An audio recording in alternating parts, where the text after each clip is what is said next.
It's the Real News Network. I'm Sharmini Pires coming to you from Baltimore. Last month, the Trump administration announced a significant expansion of its policy to deny U.S. government funds to organizations that have anything to do with providing support for abortions. The policy, which is commonly known as the global gag rule, which has been in place since Trump took office 2 years ago, originally defunded groups that advised or provided abortions.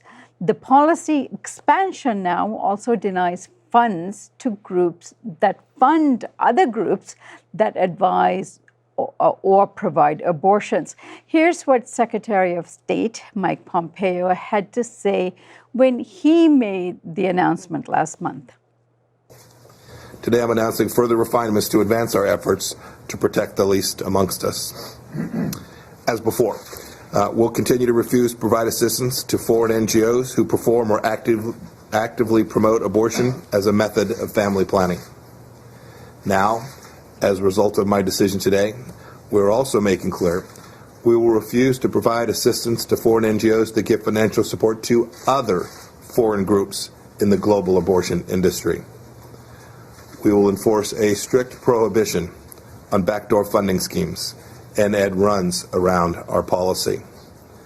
American taxpayer dollars will not be used to underwrite abortions. Joining me now to discuss the impact of the global gag rule policy and its expansion is Jonathan Rux. He is a senior director of policy and advocacy at PAI, a reproductive rights organization based in Washington, D.C. Jonathan, thanks for joining us. Thanks for having me. Jonathan, let's start off by just describing what the program is and what this expansion does in terms of abortion rights globally. The global gag rule is a policy that says that if you want to work with the U.S. government and accept U.S. global health assistance, you cannot provide comprehensive services. So you cannot provide abortion service, counseling, referral, or even advocate for the liberalization of laws within your own country. It's a direct attack on an ability of an organization to use private funding to fund needed services or change needed policies within their countries. Right. And what is your estimate of the impact that this is going to have, this expansion is going to have on the organizations that are providing these kinds of services? So the first expansion is when the Trump administration first took office, and they expanded this policy to cover all U.S. global health assistance. This most recent expansion, I think it's much harder for us to quantify that number. We know the number of U.S. global health assistance that's appropriated annually. That's about $9 billion.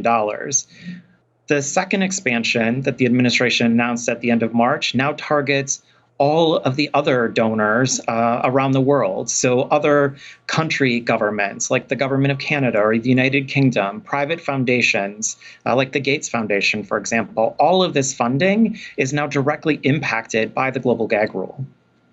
Now, where the swords cross, so to speak, in terms of this issue, is that some of this funding that is provided goes into maternal health and well-being of mothers as well. Now, how do organizations, particularly the ones you study, make that separation? I mean, once you provide health, if, let's say, you're not carrying a healthy child and you want to terminate it by having an abortion, it appears that all of these services are going to be cut. It's these specific services. How do you separate the two is the question. You can't separate them out. If you, to comply with the global gag rule and to receive U.S. global health assistance, this is the commitment that you make, that you're not going to provide comprehensive services, even if that goes against the mission statement of your organization. It's a disastrous policy that is infiltrating and undermining health systems around the world and denying women and girls the ability to get services that they need. And Jonathan, tell us about how you actually gathered the data and the information that is contained in your report and the analysis. PAI has a long history of documenting the impact of this policy. We've been out now meeting with partners in a number of countries around the world, countries from Kenya to Uganda to Nepal to India, really trying to figure out how is this policy playing out? And it is touching every organization that we speak with. Every organization, whether they comply with the policy or not, are having to grapple with the impacts of this policy and figuring out how do you now continue services and minimize the impact to individuals on the ground. Right. Jonathan, now this is a policy that the former Bush administration had also implemented. I remember Mrs. Bush going around the world talking about why they were actually implementing this policy. And it was detrimental then. It is detrimental once again in terms of women's health, in terms of, newborn babies' health, and as well as obviously having access to abortion, which is legal in many of these countries. Now, give us a sense of what are the forces behind this administration that is driving this policy?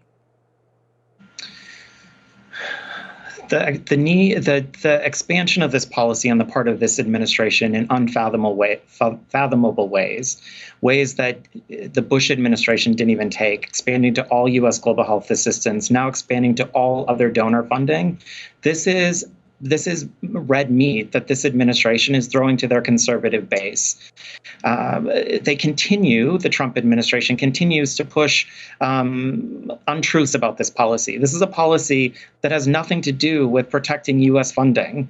It's really a policy that this administration is using to shut down comprehensive service provision around the world and starve organizations who are working in countries to provide these services of their funding. And what benefit is there, obviously political benefit to this administration that is coming from the anti-abortion and Christian right movement? Where is this coming from, this force?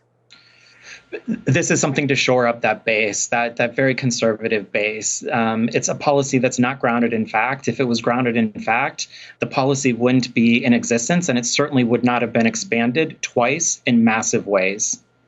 All right, Jonathan, I thank you so much for joining us today and shedding light on this very important policy shift of this administration. And I look forward to following it further and having you back at some point in terms of the impact it's having on the ground. I thank you for today. Thank you. Thank you so much. And thank you for joining us here on the Real News Network.